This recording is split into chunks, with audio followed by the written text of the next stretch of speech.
was Alpha Ibrahim, chief of the dual of Labe, supported by the army of Almami of Bundu, Babakar Sadasi.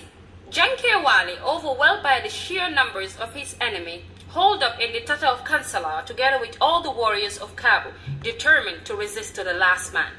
Janke Wali, after Benangim, Owarti, Bobini, or fitting Chondi, Pinkako, Joginoko, or Lundo Wari, Bobini, or Yahweh than Wari. Ah, to be Artata. Almami Umaru, Umai, Elawa. Lando Labeon, Mondo, Albaida, and Artifuta. Donc, donde Kansala, Columbi, Turuba, and Turuban, Kohala, Mapeka, Gabunke. The resulting siege of Kansala was exceedingly bloody. Both armies suffered heavy casualties. The carnage was later remembered as Turubang, meaning a hecatomb inside the Tata of Kansala. Outnumbered by his assailants from Futa Jollon, Janke Wali preferred to blow himself by setting fire to his power kegs and perishing in the flames with his soldiers and wives, determined to honor the Nyancho code by resisting the invaders to his last breath.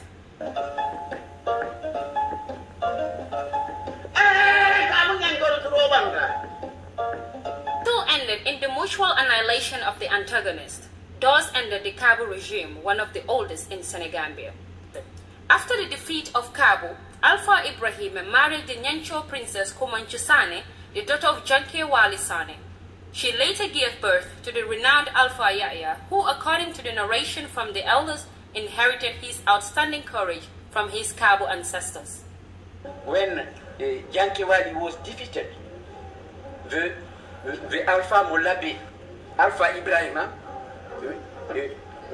they took the daughter of Janke Wali, who was killed, Kumanchu, this Kumanchu is the mother of the last sovereign Almami of Labe, Alpha Yahya. For that, you have a very good relation between Futa Jollon and Kaabu. Janke Wali, the last king of Kaabu, earned his place as the quintessential warrior hero in the tradition of the Nyancho aristocracy. Traditional chronicles on the victory side agree that the conflict was horrific and that Kaabu's resistance was intense.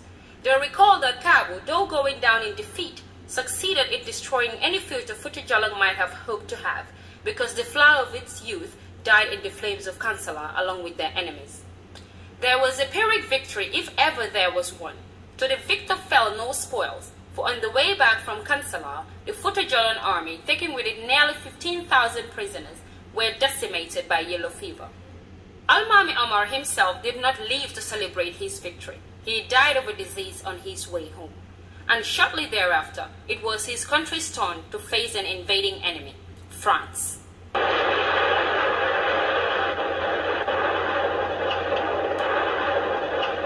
Right after the Kansala expedition, conditions grew ripe for the rise of the Folodo kingdom under Alpha Molo Ege, the new king of Kaabu.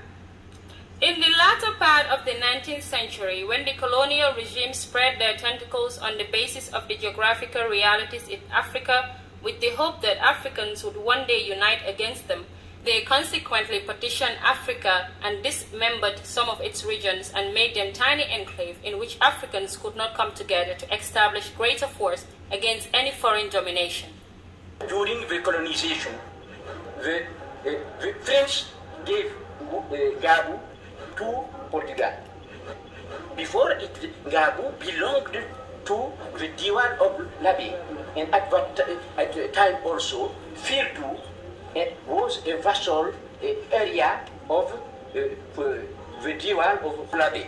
And even in the area of Boki, the kingdom of Landuma was a vassal state of Labe and Futa Jollon. Paul slaves, freshly converted to Islam and fighting alongside the armies of Futa Jollon and Bundu, played an important role in the fall of Kaabu, since the rebellion of the kingdom's oppressed lower strata undermined its internal cohesion. The leader of this internal revolution was Molo Ege. Born to a Manding slave father and a Pole mother, he took the name Alpha Molo after converting to Islam and finishing his religious studies in Futa Jollon. Back home, he channeled the discontent of the Fulakunda inhabitants of Firdu province into a movement under the Islamic banner. His forces were active alongside the Futa Jollon army in the war against Kaabu, his motivation having more to do with national interest than with religious or ethnic solidarity.